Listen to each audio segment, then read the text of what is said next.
Well, welcome everyone. I'd say a warm welcome, but some people are feeling the heat, so that might be a bit too much of a pun. But delighted to welcome you to the webinar this evening. Make yourselves comfortable. If you've got air conditioning, you're very, very lucky. But we're not battling with the air conditioning in chambers in the seminar room. We're trying to stay comfortable at home.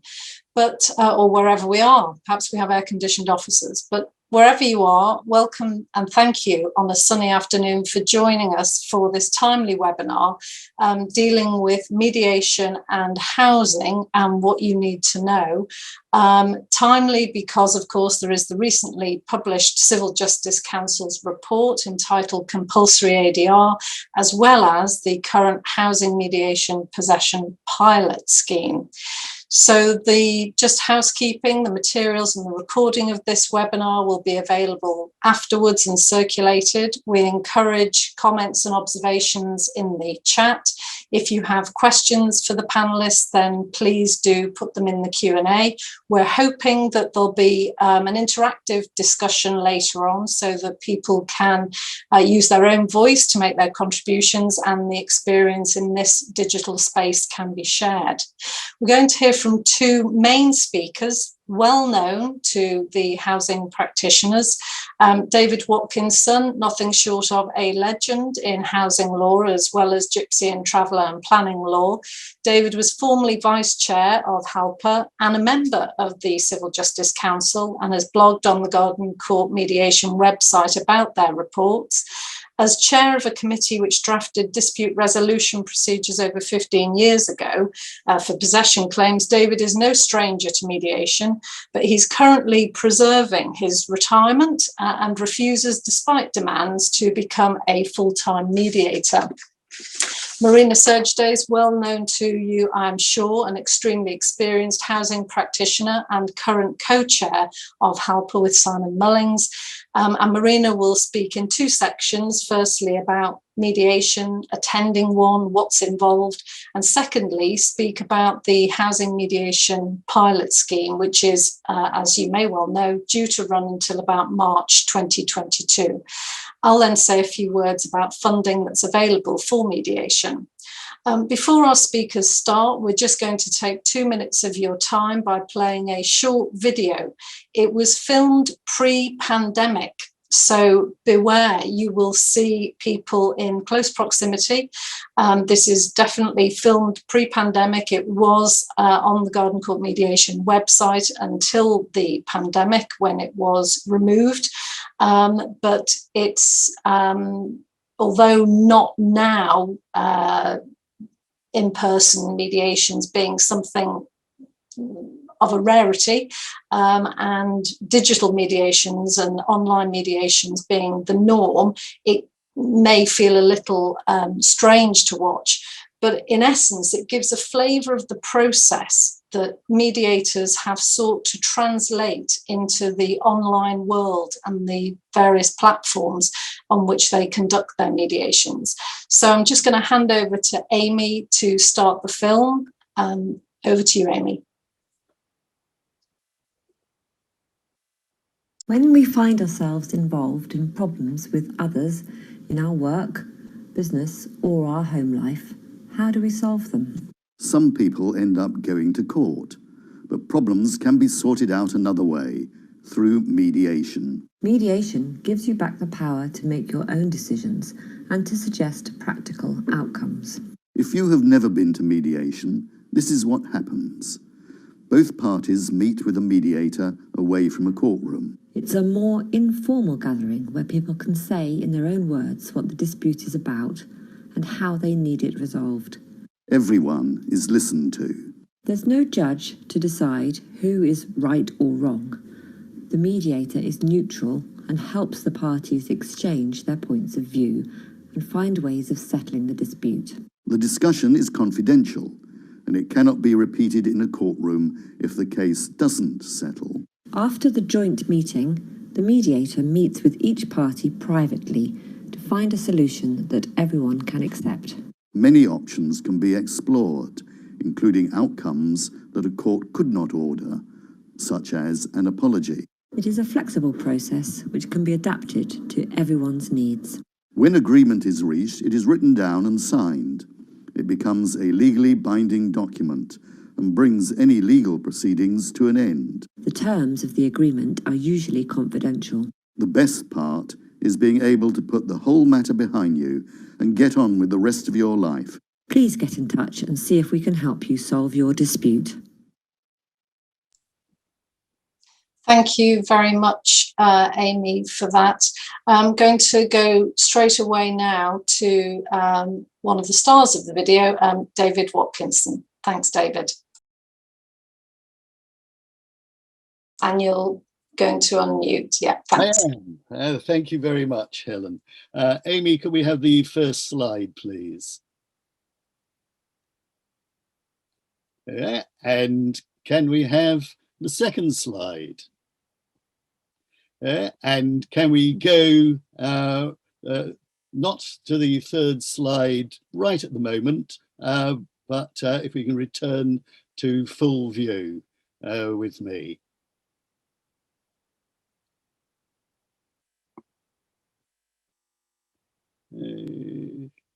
Okay, so let me get me up better. So, welcome everybody, and I'm going to start, and I am going to put my contribution this evening into 4 parts. First of all, I'm going to talk about the nature of mediation generally, and then about procedure.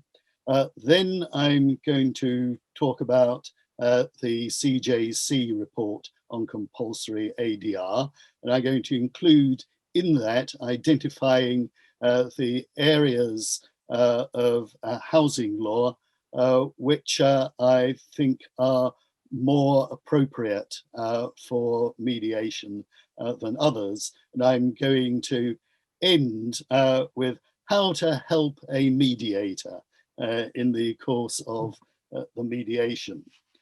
So some general comments first of all. If you have not done one before, mediation is unlike any other procedure you have ever engaged in. It's not like a court case or a tribunal or an arbitration. But one feature it does share with all those, like any court case and so on, and that is that you must be prepared to expect the unexpected. Anything can happen. I have looked at a set of mediation papers and said to myself, how on earth will we ever be able to settle this one? And we settle.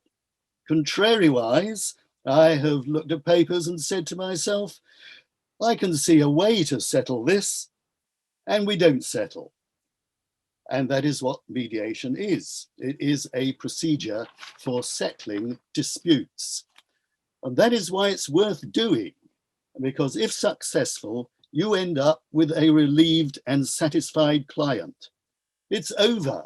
No impending court hearing, no giving evidence, a benefit, not necessarily all that one was after and would have got if you'd won, but enough. And the client can get on with his or her life. As I heard an experienced mediator say recently, I've never heard of any client coming back and saying, I wish I had never settled that case. Perhaps a bit of an exaggeration, but you get the idea. Now, the video gave you the outline of what is mediation and the procedure when conducted face-to-face. As Helen pointed out, it was done for our website before the pandemic and lockdown. So now, most commonly, we conduct mediations by Zoom. In essence, there are 2 real differences. The first is that prior to mediation, the mediator and the parties or representatives of the parties would meet for a short technical run-through. so they are confident they can join in on screen and be aware of what is going on.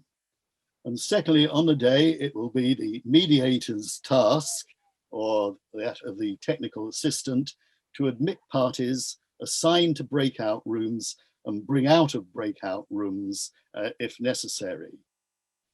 So moving on, the first point to make about mediation is it is voluntary. No mediation can happen unless both parties agree to it happening. There is an important qualification on this, which I'll come to later.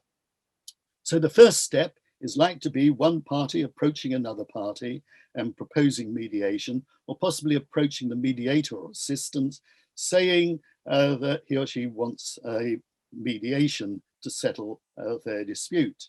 And the approach is then made to the other party by the mediator or the assistant. The second step would be both parties agreeing to a mediation. Third step is agreeing the date for the mediation. And the fourth step is preparing for the mediation. I'll come back to that. Now, I'm going to share with you the message I usually send out before a mediation, or rather the sort of contents of it, to get them mentally prepared for the day. So could we have the third slide, please, Amy? Okay, so as you see, first of all, I welcome the parties and their representatives. And secondly, I explain the nature of the mediation process and the procedure.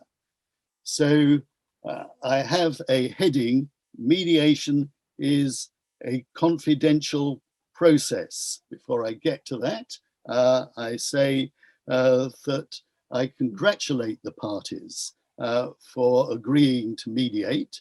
This shows that the parties are willing to search for a settlement to the dispute between them.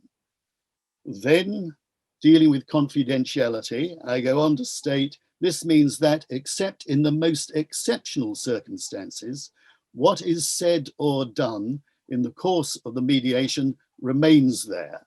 It cannot be relied upon in other proceedings, for example, where there are continuing legal proceedings between the parties. And secondly, what is said or communicated to the mediator in private by either of the parties is confidential between them and will only be disclosed to the other party if it is agreed that the mediator can do so. Before the day, the mediator and the parties and any person attending the mediation will have signed a written mediation agreement containing the clauses dealing with confidentiality. It also deals with the question of payment, which should be before the day, or at least on it, and procedure. The only part of a mediation that usually becomes public in the sense of being included in a public document is where a settlement is agreed, there are legal proceedings, and the settlement forms part of a court order to bring the proceedings to an end and to enable enforcement if necessary. Fourth slide, please, Amy. So the next heading is: the mediator is neutral and impartial. The mediator's role is to assist the parties in finding their own solution to the dispute. If I'm doing this, I'm likely to explore with you what outcome you are looking for and consider with you your respective positions. It's not my role to express any view as to the merits of the dispute, nor am I there to make any findings of fact or advise as to law. However, any views that I might have may well influence the questions I ask during private session, which brings me to the procedure. It's usual for a mediation to begin with a session at which all parties are present, for introductions to be made, ground rules agreed, for example, no interruptions while another party is speaking, and positions stated. Then there may follow a period of discussion until it appears that the mediation is best taken forward by private session between the mediator and each party. Hopefully, there'll come a point when proposals will be made, and then the mediator will act as a channel for these to be communicated between the parties. It is to be hoped that a settlement can then be reached. And the last point is very important. One of the attendees for each party must have authority to settle. I had a mediation once where we couldn't conclude the mediation because one party didn't have authority to agree to the sum that had finally been reached in the settlement. I'm going to say a bit more about the procedure. The general discussion part is generally known as joint session. Amy, we can leave this slide now and return to full view. Thank you very much. We'll come back to the 5th slide later on. So while a joint session is usual, whether it happens depends whether both parties agree. This is all part and parcel of mediation of being a voluntary process. Sometimes one party simply does not want to meet the other. That is their right. Although the mediator might point out that if there are court proceedings, they won't be able to avoid meeting the other party then. Online meetings seem to be easier to deal with from this point of view. I think myself that joint sessions are useful. It will probably be the first time the parties have met since the dispute began. It is an opportunity for each party to address the other directly and see how they react, and also to hear the other party's point of view from them or their representative, and to question them about it, although no one is obliged to answer. This is at the point where, after the preliminaries, when the mediator usually asks each party to state their position or add to any position statement they have previously made, or respond to the other party's position statement. They can also, in the position statement or indeed at the joint session, start to set the scene for settlement. And they can do that by offering an apology, proposing terms, or expressing willingness to describe settlement. Now, position statements, which I've just mentioned. Ideally, before each day, each party will have circulated a position statement, which sets out the case as each party sees it and outlines the evidence and law in support.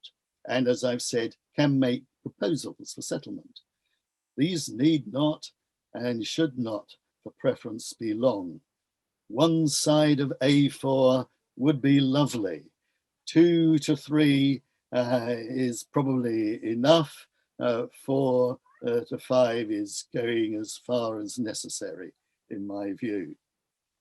Once positions have been stated at the joint session, discussions may take place or they may not. We may go straight into private session. Parties can also message the mediator before mediation with information which is not to be disclosed to the other side, at least at that point in time. For example, setting out what the party would settle for.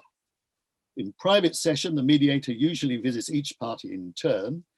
If it's me, I will talk about the importance of making concessions, ask questions probing the strength of the respective cases, and emphasize the benefit of settlement. Then, hopefully, we will come to the position of proposals and eventual agreement. Now I'm going to pass on to the 3rd section, dealing with changes to the voluntariness of the mediation system and specific housing cases for which mediation is appropriate. So coming back to the voluntary qualification I mentioned earlier, at one point, every presentation about mediation would start with emphasizing that mediation was a voluntary process. There has been, however, a developing trend in the courts towards encouraging mediation to a lesser or greater extent. Courts have made directions staying proceedings to enable parties to consider mediation, or to consider mediation and to file reasons for not mediating. And in a series of cases, the Court of Appeal has allowed or not allowed cost sanctions against parties who have been found to reasonably or unreasonably refuse to engage in mediation. The current master of the role, Sir Geoffrey Voss, has declared himself firmly in favour of ADR, alternative dispute resolution, including mediation. In a speech given on the 27th of March this year at the relaunch of Hull University's Mediation Centre, he said he wanted ADR integrated into every stage of what we call the dispute resolution process. Indeed, he wanted alternative removed from the phrase, so the dispute resolution process, such as mediation, early neutral evaluation, etc., belong as much as part of the dispute resolution system as the courts themselves. And he forecast the Civil Justice Report on Compulsory ADR, published on the 12th of July this year. That's right, at the beginning of last week, written by a distinguished panel.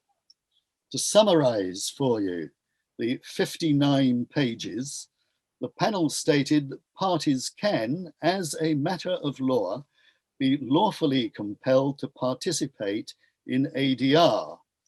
Now, the panel was obliged to consider this in the light of the Court of Appeal judgments in Halsey and Milton Keynes General NHS Trust in the Court of Appeal in 2004, 1 WLR 3002, and also because of Article 6 of the European Convention on Human Rights, entitlement to a fair and public hearing. In Halsey, the Court of Appeal has stated that requiring parties to mediate would infringe a citizen's right of access to the courts. By the way, this is not, as I previously pointed out, stopped the Court of Appeal approving cost sanctions on parties who unreasonably refuse to mediate. However, certain conditions are to be met, according to the CJC report, before compulsion can be justified. So can we have the 5th slide now, Amy? So those considerations relate to the cost and time burden on the parties, whether the process is particularly suitable in certain specialist areas of civil justice, the importance of confidence in the ADR provider, that, for example, could be the mediator or the mediator providing organization, and the role of regulation where the provider is private. So the courts will want to be ensured of the quality of the mediator. Can we have the 6th slide, please, Amy? And the conditions or requirements go on, whether the parties engaged in the ADR need access to legal advice and whether they have it. This could be important in relation to the possession claim pilot that Marina will be talking about later, the stage of proceedings at which ADR may be required, and whether the terms of the obligation to participate are sufficiently clear to the parties to encourage compliance and permit enforcement. Amy, can we return to full view now? Now, there are various points to be made about the CJC report. The first is that the CJC is an advisory body. It advises the Lord Chancellor or Minister of Justice. It's the same person now. It is not a court. It cannot change the law. so Halsey stands until overturned by the courts or legislation. Secondly, much remains to be worked out, obviously. Legal clarification as to the position of Halsey, as just stated. The criteria for referral to ADR or mediation, looking at the terms just set out. The areas of law or types of cases for which mediation or ADR is appropriate. Sanctions for non-compliance, and the sources of the mediators and of their regulation. So all that still remains to be looked at and resolved upon. And lastly, there's this point, the compulsory aspect of all this, even when fully implemented, is to mediate, not to agree. The parties can mediate and fail to agree. That is their right. Okay, so I will now come to the cases which relate to housing and land and which I think are appropriate for mediation. It's pretty clear I've been talking about mediations of 3 to 4 hours in length. So I am suggesting as a general guide, cases likely to last 2 to 3 days of those suitable for mediation or more. Obviously, the cost benefit of mediation is a factor. I don't rule out, however, the cost of a fully fought one-day case may be sufficient to justify mediation. So what sort of cases could be those? Well, there's a complex possession case, antisocial behavior, for example, claims brought against a number of different tenancies or a number of different tenancies bringing claims against the same landlord, the breaking apart roof of a block of flats, for example. Disrepair cases can be complex, often are complex. Possession claim and disrepair claim together can be even more complex. A status case, whether the occupier is a tenant or licensee. Harassment cases, particularly where you've got a long history. Adverse possession cases, which nearly always have a long history, at least 12 years worth. Tolata cases, the Trust of Land and Appointment of Trustees Act, over the share of value in a house or flat. Cases which raise novel or undecided points of law I include also, where both parties are at risk of losing. I'm uncertain about rent arrears possession cases, except say substantial arrears for various different reasons. There could be a housing benefit history, which is complex, for example. Also, homelessness challenges. That can be uncertain. Generally, they last for one day and depend on a point of law, which may be not easy to agree about, and judicial review for the same reason. Although a change, an allocation case where the issue is the claimant's position on the authority's housing list could be one which is suitable for mediation.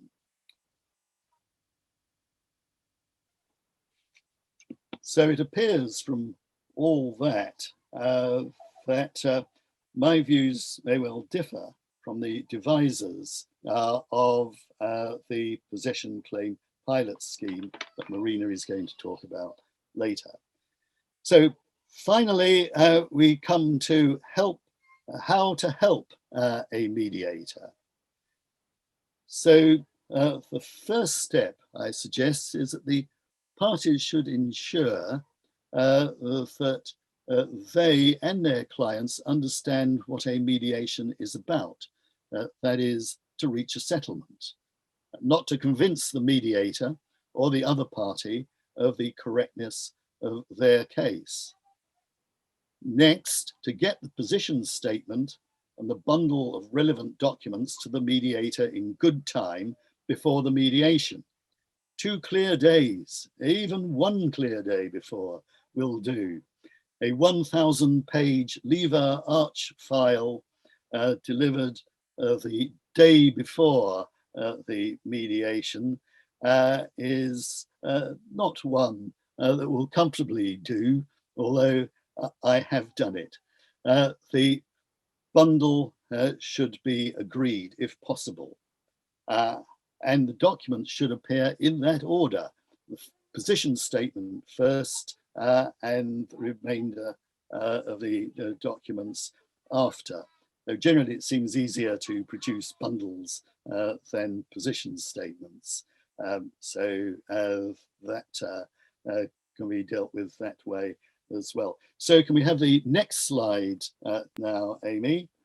And this sets out the contents of the mediation bundle, the opening or position statement, if available, the pleadings, if there's litigation, that is the claim form, particulars of claim, defence and counterclaim, if any, reply and defence counterclaim, if any, the statements of case, in other words. The most detailed of the directions should be included, especially any that refer to mediations. Witness statements, and this includes expert reports as well. Bear in mind when selecting these that the mediator only needs to know that there is a dispute and what the evidence is in support of the rival contentions and law, if that is in dispute as well. The witness statements should be those that are the shortest. 1 to 5 pages is okay. If they're 1 to 20 pages, then I would suggest start to think about summaries, although I accept that summaries can take almost as long to produce as a long witness statement itself. Documents, selection of those, same principles as before. Enough to know where the parties differ and what the nature of the difference is.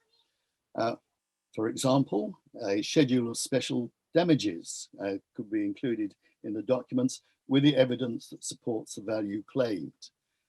Finally, costs estimates or budgets. This is very important. The estimates of costs to date should be included in some form, and the costs, if the case goes to a full hearing.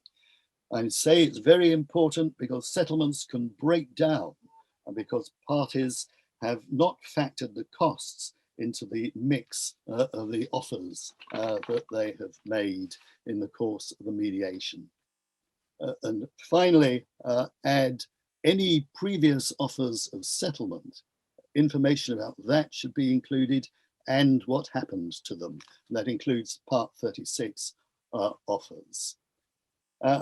And before the mediation day, or the very latest on the day, please agree with the client who will speak at the joint session, making clear to the client that he or she has the opportunity to speak if he or she wishes to do so.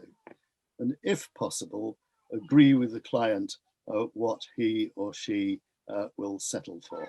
I'm going to leave the rest for Marina now. So can we have the last slide, Amy? Last of my slides, that is. And thank you.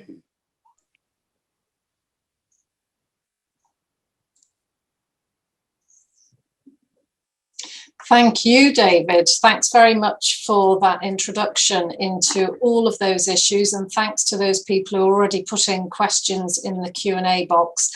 We will definitely come to them. I'm going to go straight over to Marina now, who in the course of her talk may well be answering some of those questions, but look forward to everyone's contributions shortly thereafter. Thanks, Marina. Thanks, Helen. I'm just going to try and share my PowerPoint. Let me just try and...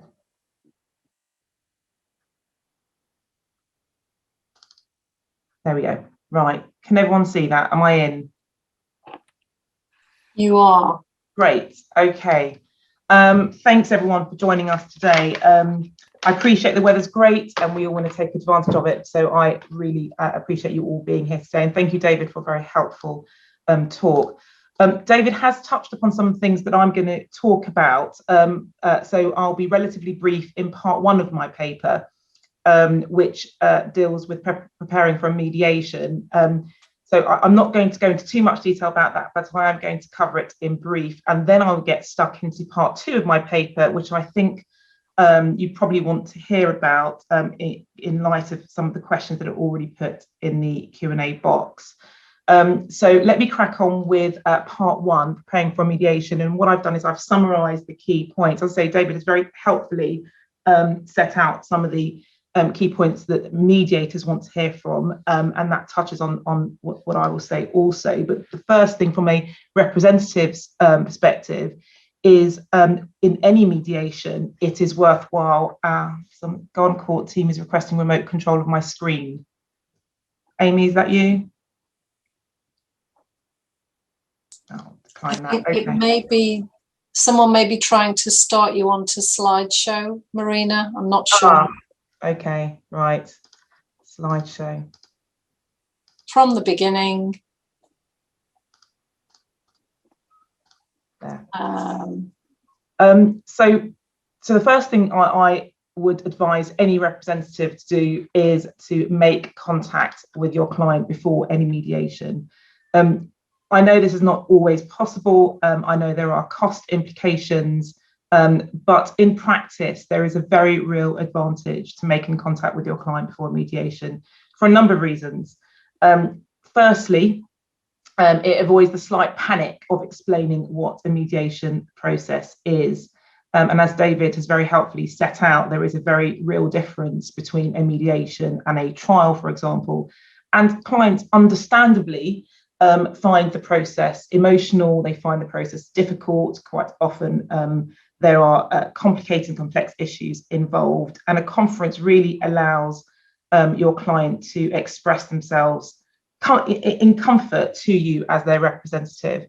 It also allows you to explain the purpose of the mediation and to explain what your role is as their representative, that you won't be cross-examining and you won't be seeking to persuade the mediator.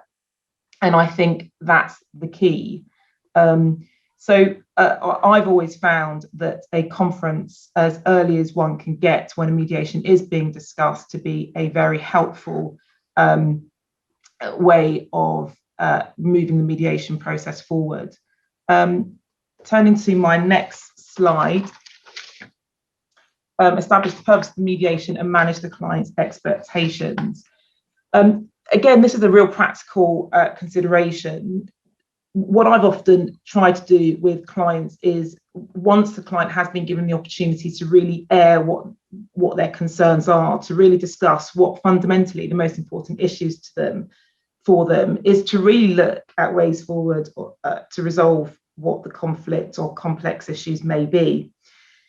By which I mean, quite often in mediations, after some discussion with your client, you may find that really what's an issue isn't so much what is in the pleaded case, that sometimes it may be something very different that is upsetting, or very unexpected that's upsetting your client. So for example, an apology is something that your client may want, but not necessarily something that's in the pleaded case. In housing matters, for example, when one talks about rent arrears, a tenant might feel, for example, that an apology in respect to the way in which they've been treated during the course of their tenancy, or a way in which there may be disrepairs at the property, goes a huge way to resolving issues, but it's not something that one would normally find in a pleaded case. So talk about really what's upsetting your client or is concerning your client.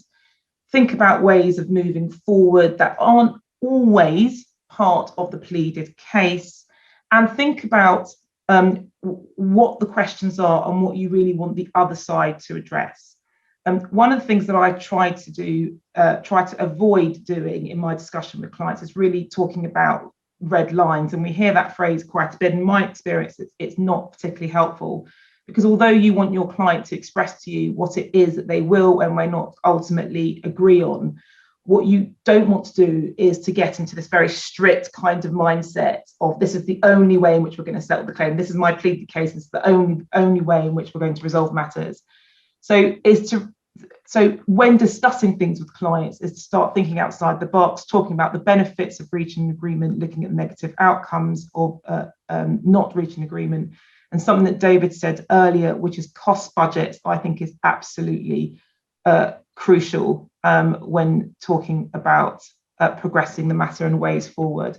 So there I have a list of factors that you may want to consider when talking to your client, and questions that you may want to ask during the mediation itself.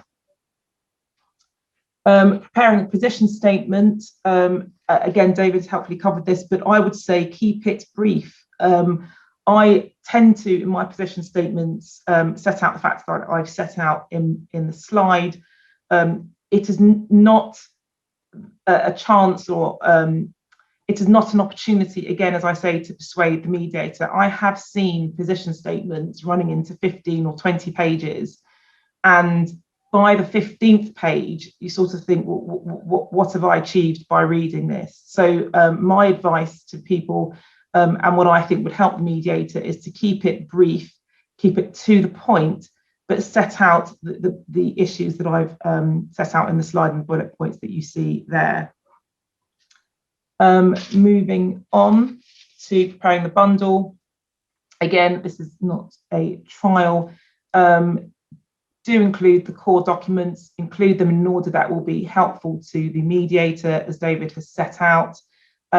Bundles are now likely to be electronic, as so many mediations are done online. But of course, to the mediation itself, whether it is online or in person, always have all the documents available to you.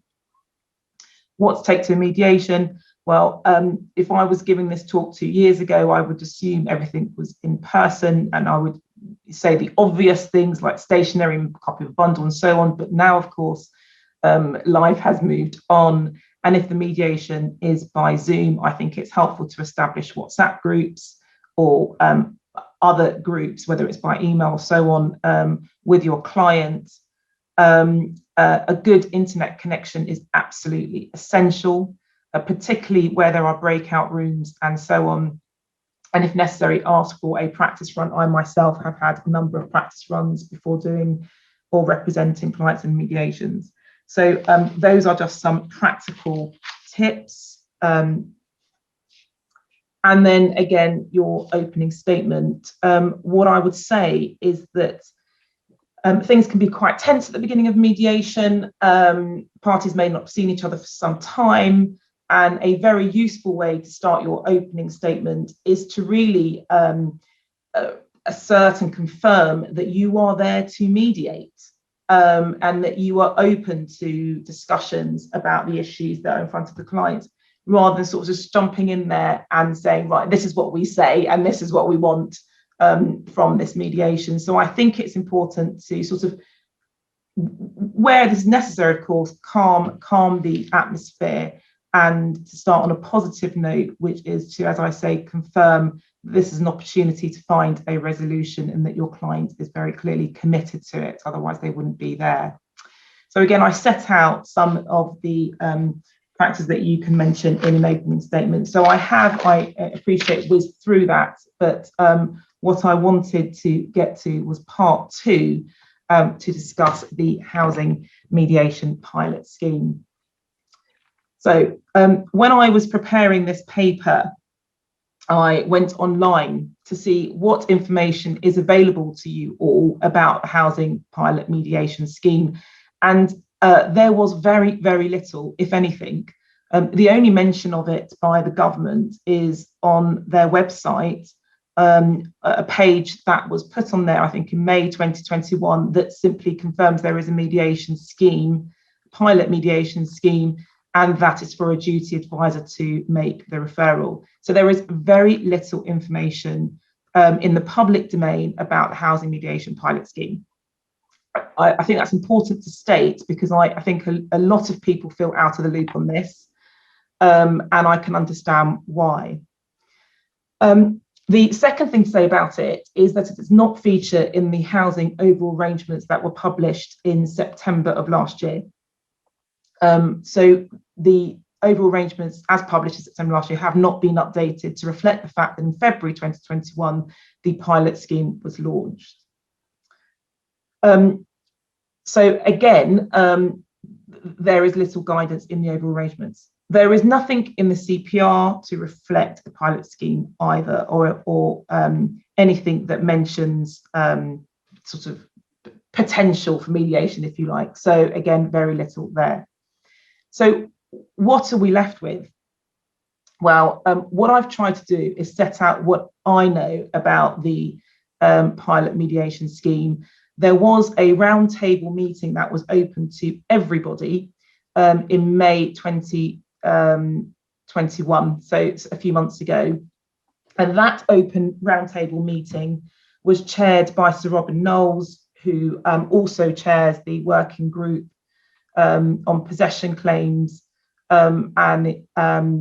He, in that open roundtable meeting that everybody could attend, set out what the purpose of the pilot scheme was. And in that meeting, he gave examples from other jurisdictions where mediation is in full flow. So it started in February 2021. It is a joint venture, if you like, from the Ministry of Housing, Communities and Local Government and the Ministry of Justice, which I'm told is quite an unusual thing. It's jointly funded by them to the tune of £3 million. It was originally introduced for 6 months and has been extended. What I think we must all remember is that the introduction of the pilot mediation scheme comes against the backdrop of the Civil Justice Council report that David has been talking about, Queen's Speech, and the desire to change the culture in housing possession cases. Okay, so it was introduced as part of lots of other mechanisms being introduced in order to relieve the pressure on the court service and to avoid what was thought to be a tsunami of possession cases. So that's the context in which it was introduced. We have not seen a tsunami of possession proceedings in the county court, and there are lots of reasons for why that is. I don't think that one of those reasons is the introduction of the housing mediation pilot scheme. And the reason I don't think that is because I don't think there's been, from the discussions that I've been having with duty advisors and so on, a huge uptake of it. So it was introduced against that backdrop. The purpose was to assist in avoiding the avalanche of possession proceedings. It was to start changing the culture around possession cases. It was to see mediation scheme as dispute resolution as opposed to alternative dispute resolution. But I don't actually think it is the cause for the reduction in the number of housing possession cases that we see going through the courts. So that's the background to the housing possession scheme. So how does it work in practice? If you are not a housing practitioner, it may be difficult to conceptualize how this works in practice, but I've tried to summarize it in this slide. What the overall arrangements did was to introduce what's called an R date and an S date. So before the overall arrangements in September of 2020, housing law, a typical possession claim, I should say, would be issued, and then there would be a substantive hearing, or what we call a first hearing. Now what's happened is that under the listing arrangements and the overall arrangements, there is an added date, an earlier date before we get to that substantive hearing called an R date.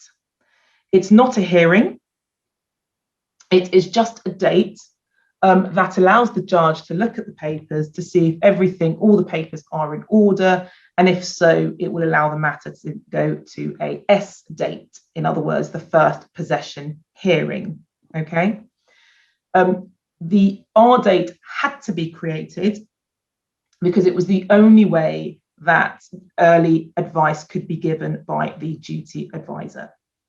Okay, so as things stand, there are, if you think about two dates, the R date and the S date, the S-date is actually a hearing. I've put S-date in bullet point 1 of my slides, but it is actually a hearing. And there is free legal advice provided by the duty advisor under the HPCDS scheme at both of those dates. Okay, so our date was created for that very purpose. As matters progressed, it was believed that mediation should take place at the earliest opportunity, and the way of achieving that was that referrals for mediation should take place at the R date. So where a claim has been issued, let's give a typical example of a rent arrears claim. A duty advisor, if approached by a tenant, because in reality, not all tenants take up the duty advice at the R date, and as I say from my discussions, there's also been a relatively low uptake of duty advice at the R date. But best case scenario, a tenant decides that they want to take free legal advice at the R date, and they contact their duty advisor. The duty advisor will then consider all the papers that they have before them. And this is a bundle of documents that's given to the duty advisor, which includes the pleadings and any other documents that the claimant has produced. The duty advisor will then consider whether or not the case is suitable for mediation. And many of you may ask, and I can see in the chat box, what is suitable for mediation? Well, that is at the discretion of the duty advisor. There is no guidance published by the Ministry of Justice or Ministry of Housing that tells the duty advisor what is suitable for mediation. But the duty advisor is obviously a trained housing lawyer, will have some understanding of the legal issues, a lot of understanding of legal issues, I should say, and it is expected that they are in a position to determine whether it's suitable for mediation. Now, one must remember that this is a mediation which is likely to last 1 hour, possibly 2 hours. It is a mediation that is due to take place within 10 days of the R date. And it is a mediation that is due to take place at such an early stage in the proceedings that the defence has not been filed or served. So that's the context in which the referral will take place. There are 3 requirements to that referral. Firstly, that an agreement has not been reached at the R date. Secondly, that both parties consent to the mediation. And thirdly, as I've already explained, that the duty advisor considers the case to be suitable for mediation. Now, I know that there will be many of you who say, well, there are lots of housing cases that are not suitable for mediation.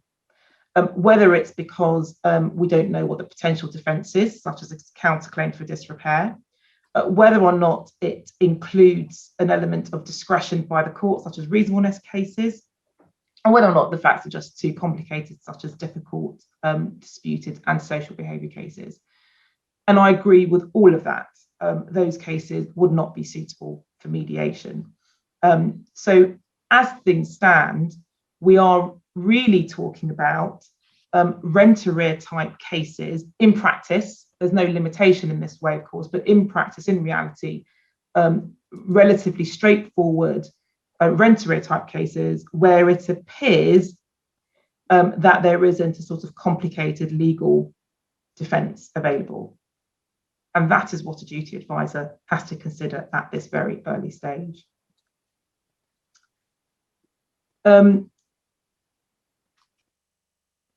So just moving on to obstacles. How am I doing for time? So obstacles. At the moment, it does appear that the uptake of advice at the R date is relatively low.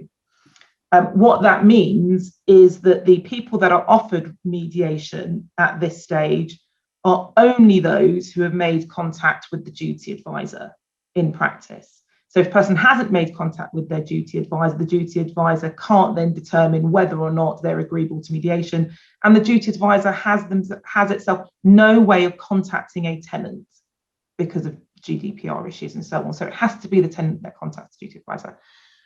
So the uptake at the R date of advice is relatively low, and therefore it follows that the referrals for mediation are, I would have thought, also relatively low. As I said before, there is no guidance as to what would be deemed suitable. And I've already put there, not all housing cases are suitable. The mediators are given, as I understand, some training in housing law, but they do not have to be trained in housing law, if that makes sense. So they are given some training, but they do not have to be experienced housing lawyers. The mediation itself is limited in time, as I said earlier, an hour or so. And there is no legal representation during the mediation itself. Now, I think this has been quite an important issue for many of us on the working group and so on. There is, at the moment, no indication that there will be legal advice during the mediation. The approach is that duty advisors, when making the referral, are essentially advising people what the remit of the mediation is and what they should and shouldn't agree to. But that's really the extent of it. There is no provision for post-mediation advice either, although of course the value of that would be relatively limited once the mediation has concluded. And it is not clear how the pilot scheme is being monitored or evaluated. Now, as somebody who is very keen on mediation generally, but also a mediator, but also a housing barrister, I do recognise the real difficulties in not having or not knowing how the pilot scheme is to be monitored or evaluated. Housing cases are unique in that there isn't always a clear winner.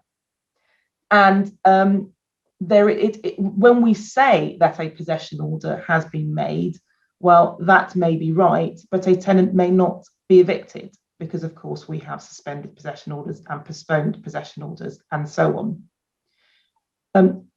Now, as I say, in the various discussions and in the open to all roundtable discussion in May of this year, there were examples from different jurisdictions. And the examples presented at that meeting from different jurisdictions, such as the one in the Republic of Ireland, is that the mediation scheme in housing has been operating there for, I believe, about 10 years, and it is very successful. But we all know it is an entirely different jurisdiction. The law relating to housing is different, and it's not entirely clear to me, and it wasn't entirely clear to me what was meant by a successful mediation scheme. So at the moment, I'm afraid I don't know how the pilot scheme is being monitored or evaluated, but I do know, and again, David has touched upon this, that this mediation pilot scheme is part of the government's general push towards mediation being dispute resolution as opposed to alternative dispute resolution. To the future, where is this pilot scheme likely to go? What is it likely to look like? I don't have the answers to those questions, of course, but it is clear that the process is likely to change. I don't think it's going to be limited in the way that it currently is. So what I would say to you all is to watch this space. It is hoped that there'll be more training for mediators, but again, this remains unclear. It is also hoped there will be more guidance as to the cases that are and aren't suitable for mediation. And if it is hoped that, or if it is intended that mediation is suitable for the more complex cases, such as where there is counterclaims for disrepair or complex antisocial behaviour cases, in such cases, that mediation is extended beyond the hour or two that is available. there have been calls for free legal advice during the mediation process itself rather than before or after it. And I think that is certainly, it's sensible and it's practical, and it means that where there is legal advice during the mediation agreements that are reached can be made by the court, orders that are agreed can be made by the court. In my view, it speeds things up and helps things rather than delays matters. And it's currently unclear whether the current mediation providers, cited mediators, will continue to provide the service, or whether it will be opened up to every mediator to offer their service during the whilst the scheme is in existence. That also remains unclear. So there are some unknowns.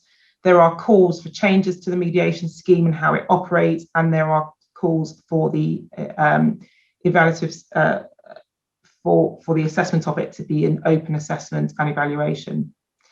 So that's the mediation pilot scheme in a nutshell. As I say, watch this space, and there is relatively little information out there in the public domain. So if you feel that you don't have all the information available to you, it's not your fault. It's just not publicly available. Okay. Thank you very much, Marina. Plenty of questions in the Q&A, which we'll come to as soon as possible. I'm going to try, before we get to those, just one of the questions is in relation to legal aid being available for mediation. And although Marina's gone into some detail, which we'll return to, and indeed detail that David gave, we're just going to very briefly, I'm going to speak about funding and legal aid. I'm going to try and share my screen just very briefly. It's only a couple of slides, so just bear with me. But essentially, hopefully that's it. It's just about the costs, who pays, and the parameters of legal aid. So you've heard David speak already about the incentive for mediation because of the consequences of refusing if the court thinks that refusal is unreasonable, and the case is cited there. The schedule of costs that have already been run up before mediation. I appreciate stepping back away from the housing possession pilot at the moment to the mediation pilot, where the agreement is reached, as David mentions. There's a real risk of that agreement breaking down because there is an issue about costs and who's going to pay what. The information about the costs, where there is a settlement and costs are paid by the other side or an award is agreed, that information, if it's all being done under a legal aid certificate, has to be provided to the legal aid agency to take into account the impact of the statutory charge. So that's in relation to where at least one party has the benefit of a full substantive certificate. So generally for the mediator, the fee is split equally between the parties, although in certain circumstances that split shifts. The civil legal services do allow for advice in relation to mediation to be provided as long as the underlying case is one which is within scope. The real takeaway about all of this is that you can claim as a disbursement the mediator's fee under legal help, under investigative representation, and of course under a full certificate. Query whether or not prior authority is needed for disbursements. That usually is where a mediator's fee is out with the expert's fee, which the legal aid agency generally approve, which is £100.80 per hour. Unfortunately, in terms of paying the cost of solicitors and counsel attending a mediation, that's something which is at risk. Marina's touched on this already. Obviously, there is huge benefit for a party to receive legal advice at a mediation, to know when to settle, what terms to settle on, what the actual wording of that agreement, once settlement is reached, what it looks like. And that is unfortunately at risk. The legal aid agency apparently will be open to representations that the cost of mediation was reasonably incurred because it avoided the much greater cost of a trial. but appreciating that obviously legal aid practitioners working at cost, at risk, isn't a very attractive one. Paragraph 6.17 within the Lord Chancellor's guidance is set out there, as well as the rate, the hourly rate. Many mediators will offer a sort of half-day rate or a full-day rate, so it will round up the actual hourly rate so that it's workable. An event, again, it can be payable at the pre-permission stage in judicial review claims, but the work undertaken, as I say, that's done at risk is payable later at the discretion of the legal aid agency, which I know won't be welcome news. That's my tiny bit just to flag up. These slides will accompany the recording, which will be circulated in a day or so, but I'll hand over straight away to some of the participants who have raised questions. Sorry for the noise of my scrolling. I'm just going to ask whether or not people want to have a different voice in the room. So it may be that you may or may not want to speak or not speak. I'm going to try and offer the opportunity to unmute to the questioner, Caroline O'Hare, but I'm not sure if it's going to let me. Would you like to unmute yourself, Caroline, or not? If you can't, I'm just happy to read your question.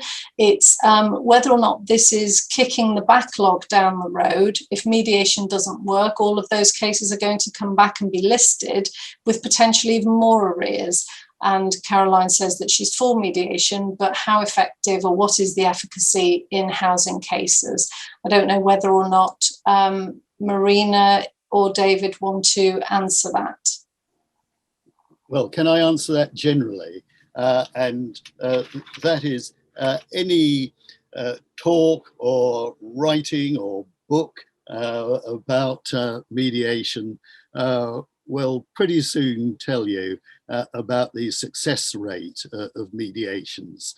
The estimated success rates can vary to 70 or 80, or even I heard recently 90% of cases or mediations rather settled. So if that is true for housing cases, then that will considerably reduce the caseload in the courts. And it's that kind of information, I guess, which is exactly why the Ministry of Justice and the local government ministry are concerning themselves with mediation and introducing them into possession claim cases. Whether that is going to turn out to be so is, I guess, what the pilot is intended to discover. But I think that is the expectation, that a great many cases will not go ahead as a result of mediation, and that will be of benefit to the court system. Thanks very much, David. I think now I might be able to invite Caroline to speak in case she wanted to come back on any of that. So Caroline, I think if you wanted to unmute, you now can. But if you don't, I'll just press on to the next question. I think it is allowing you to unmute if you would like to. I mean, just what I would say quickly, Helen, is that certainly from both the landlord and a tenant point of view, there is a very real value in mediation. I think one of the difficulties is how the scheme is being rolled out, really. But there are many housing cases. I mean, I do understand the fear that it's not going to work, and so we're going to end up back in court, that Caroline has put in the Q&A. But I think that there are many cases that can be resolved.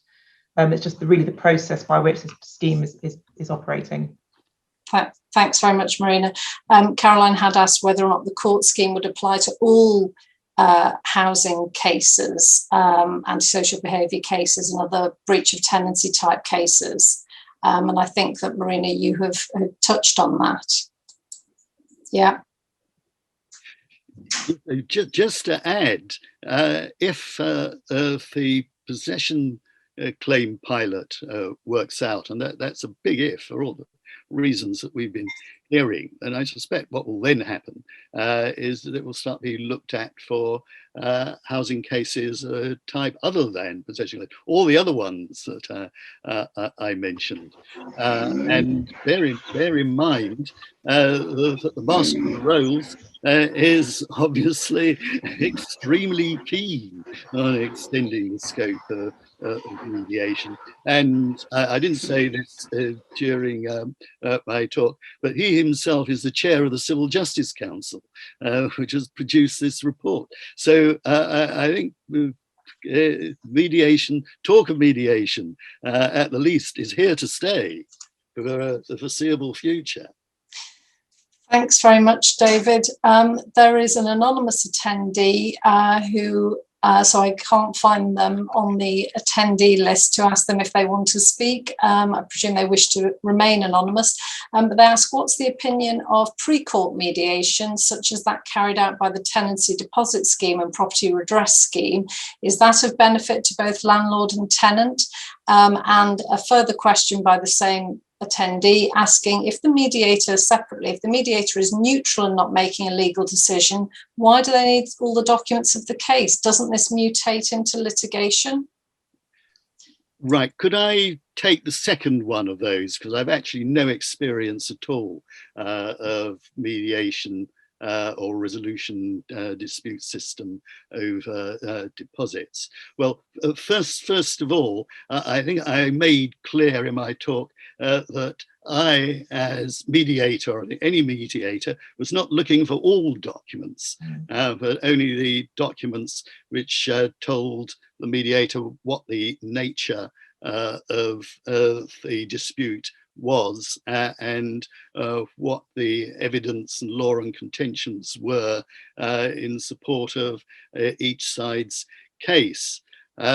So the opportunity which the mediation presents, as well as getting the parties talking about settlement, which may not have happened until that point, is with the help of the mediator to look at the reality of the position, which they may not have considered at all. They may have considered the prospect of success and may have been told that their prospects of success are 50, 60, 70%. But what might not have been brought home to them is that means that their prospects of losing are 50, 40 and 30%. Which might make them think that to avoid the risk of losing, coming to a settlement would be a preferable way of dealing with it. And you might be surprised, saying this because I have noticed no inhibition on the part of parties to supplying mediators with documents. Despite what I've said, I can wind up with a considerable volume of documents. I might equally be surprised how often the clients have not been shown relevant documents which damage their case. And so some say the knowledge of the case enables the mediator to be able to bring the parties to the brink of the abyss and look over it and see whether they want to risk the consequences of losing the case, and also enables the mediator to see what the prospects of settlement are and what might be a way through. to a settlement. Thanks, David. Marina, is there anything you can add about pre-court mediation? Or I mean, of course, anyone can enter pre-court mediation at any time. That's always been the position, and that's a given. I think that there is an advantage to both parties knowing what the other party is saying. In a housing context, for example, if one receives a claim for rent arrears of £8,000, and the tenant says, well, okay, but I haven't had heating for 8 years. The benefit of mediation after the claim has been issued and after a defence has been put in is that both parties know what the issues are that need to be resolved. So, but I think there is absolutely no disadvantage necessarily to proceeding mediation, but it's always been available and it's always been around. The parties can mediate at any time. In fact, I think there are some landlord organisations, representative bodies, who are pushing for that, and I think are offering free mediation services now. So, thanks, Marina. It's a question I will ask Alexander Kaliades to speak to in a moment. It's where there is a fast track and a small claims track, where there's a consolidation. But I'll ask Alexander to put the question about the court service mediation, if you would like to. So you can, if you wish, I think, unmute yourself. Oh, thank you, Helen. Can you hear me? Yes. Go ahead. Yes, so this is an issue that came up on my case, which I am dealing with under a CFA. But I'm only instructed on the CFA in relation to our client's claim against the former landlord. And so the landlord has gone and issued this separate claim for the rent arrears, which we don't have funding on. But invariably now we're sort of advising the client on how to approach the sort of response to that claim. And my sort of thought was the court service mediation is not going to be useful for this, because actually what needs to happen is the cases need to be consolidated on the fast track. And under the fast track, the terms for mediation, I understand, are quite different in that the parties pay, and as you've been sort of suggesting, the mediation is for a longer duration, whereas the court service one, I think, is just like a 1 hour telephone appointment. But I suppose I just wanted to get an idea, is if my client refuses or ticks no on the director's questionnaire, could that lead to like an adverse consequences for her later down the line? I think not, if we can justify why we say the mediation is unsuitable. I think if you have, I'll obviously come to the housing experts in a moment, but certainly generally, if you have a careful note of the reason why mediation was not taken up or pursued, particularly if it's suggested or pursued by the other side, by the landlord, just have a really clear note of all the reasons why not, so that you can insulate yourself from any adverse consequences. But I'll defer to David and Marina. Would you like to take that, Marina? I mean, I don't know what the cost implications are on the small claims mediation. I mean, I've not done the small claims mediation, but if the matter is allocated to the fast track, I cannot, because I think that's what you're saying you're seeking to do, to consolidate the matters to the fast track. Yes, and the landlord is in principle agreement with that, but because he's in person, I don't think he understands the difference between the two tracks and the bearing it would have on whether the free mediation is available. Yeah, but if the free mediation isn't available in the fast track and you have then subsequently consolidated matters and the matter is now a fast track matter, then yes, I wouldn't have thought those any negative implications follow, because it's not part of the fast track scheme, if you like. So I can't see how there will be any adverse consequences. But as I say, I don't do small claims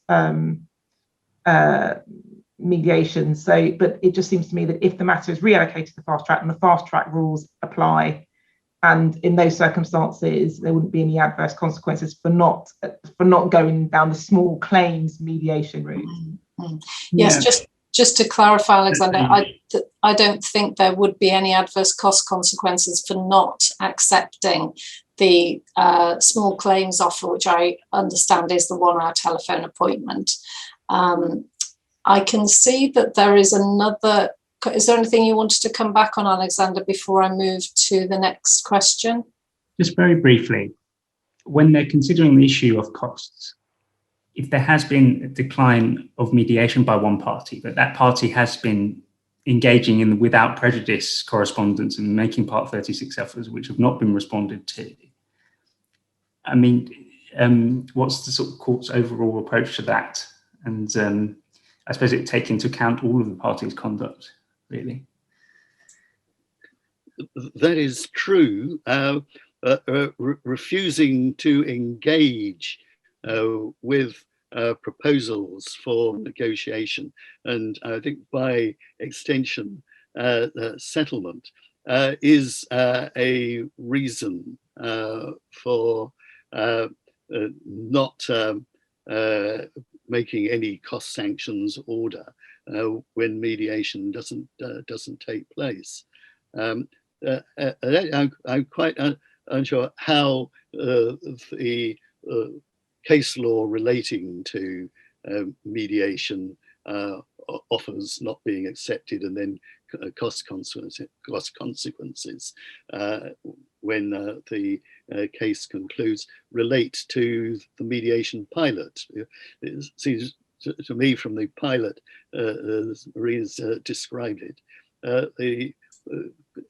unless the parties agree to a mediation, the duty advisor won't recommend it. Is that right, Marina? Yeah, I mean, the duty advisor can contact the landlord. They can, I mean, in practice, they would send an email to the mediator email that they are given, and they can contact the landlord to see whether or not the landlord agrees to the mediation. So it's duty advisor led, David. Yeah. Thank you all for your responses. It's really helpful. Have a nice evening. Thanks, Alexander. I'm just going to go to Christopher and see if he wanted to make some comments. Christopher, if you'd like to unmute yourself, Christopher, that's Christopher Agbokan. If you wish to make a contribution, I think if you're allowed to unmute yourself, if you wish. But maybe you've moved away from your screen. Your contribution was that housing disrepair would greatly benefit from mediation because pursuing those claims can be damaging to both the tenant and the landlord. And mostly, a lot of times, legal representatives are on CFAs. Once an early notification letter has been sent and the defendants responded, mediation should be considered. This is Christopher's view. Sometimes housing disrepair claims against local authorities can be costly and detrimental. That's his experience so far. And perhaps mediation can be considered at the start of the claim. I mean, go ahead, Marina. I was going to say, Helen, I mean, I agree that housing disrepair claims would benefit from mediation. And I think it's David's point that, that other areas of housing law may be brought into the mediation scheme. I think really the issue here is how mediation is offered, when it's offered, and whether, legal representation. I mean, the example that Christopher has given is an example where both parties are legally represented, for example, one being under a CFA and the other, I think, is given an example of a local authority. So again, it's not that mediation isn't necessarily suitable in many possession and non-possession type housing cases, it's the way in which it's offered and when. Thanks, Marina.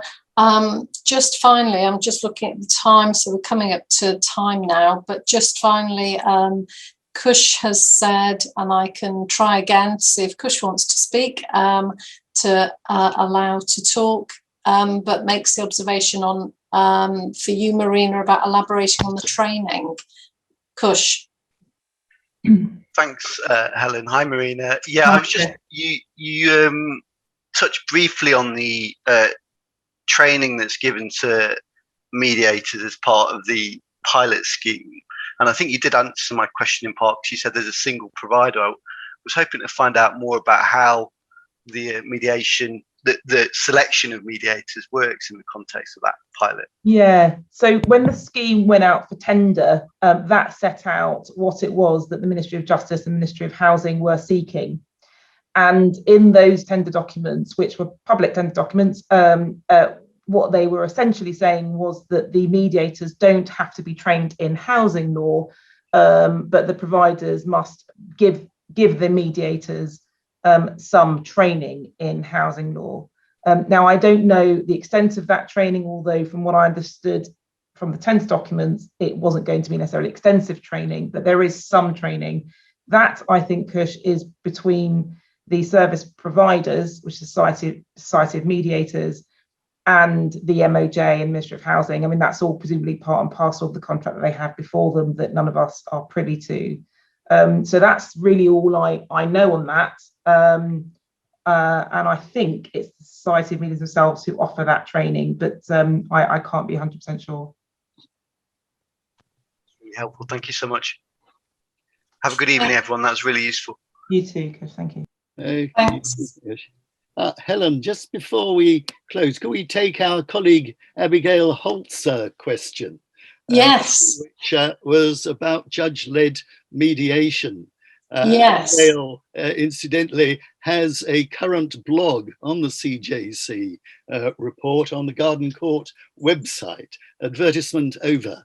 The question that she raised was based on the CJC's citing of judge-led mediation as a good idea. And she asked what we thought about it. It does have an attraction, I've got to say, because judges, and I'm assuming that the judges that we put on a mediation panel in housing cases would be judges who were experts or practiced in housing law. The Irish mediation system actually has just this, and the judge who explained the system to us pointed out that he was in a position to be able to tell the parties what the likely outcome would be if the case went to court. But there is this problem with it, it seems to me, and that is any judge who led such a mediation would be disqualified from trying the case. Because, of course, he would or she would have received from both parties information in confidence. I'm also not entirely sure that judges would want to turn into mediators. And I see the same passage in the CJC report referred to this as being free mediation. Well, I'm not sure judges would be very happy about providing free mediation. No. So those are my first reactions to Abby's interesting question. Thanks very much, David. And for those employment practitioners, they may be familiar already with the judicial mediation, which is done in the first tier tribunal in employment tribunals, where the judicial mediation takes place. And then if it doesn't result in a settlement, then that judge is then, as it were, excised from all future proceedings, and the case is allocated to a wholly different judge who has no sight of any notes or anything like that that took place in the judicial mediation.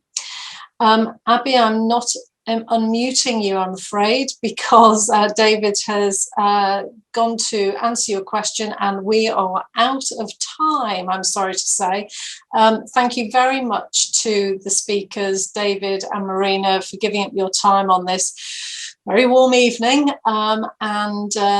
Thanks all for contributions and questions and for sticking it out despite the stifling heat. I hope that you can cool down and you'll be able to watch this. Anything that you've missed, if the sound dropped out for you or anything like that, you can watch it all again at your leisure when the slides and the recording are circulated in the next day or so. So just remains for us to say thank you again and have a good evening.